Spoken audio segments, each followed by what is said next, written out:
He thought he could warm it up in 3 years. He couldn't. How much damage do you think not being truthful or changing your position?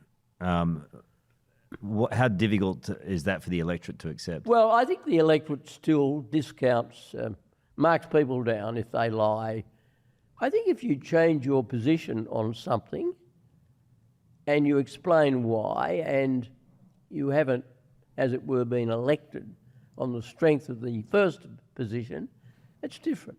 I mean, I, for example, years and years ago, was very critical of Medicare. And I admit that I made lots of statements saying how terrible it was.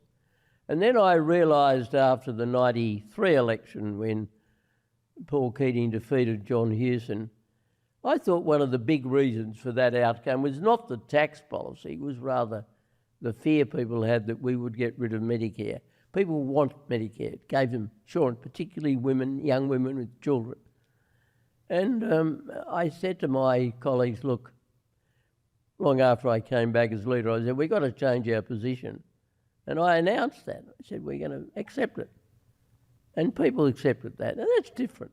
I think when you say, in the midst of a campaign, I promise I'm not going to do anything on this particular tax, and then almost with indecent haste change that late, that's different. Indecent haste? That's deceptive. Well, I mean, that's indecent haste. I mean, it's very quick. I mean, there's no honour or justification in that. You can change your position, but you can't lie.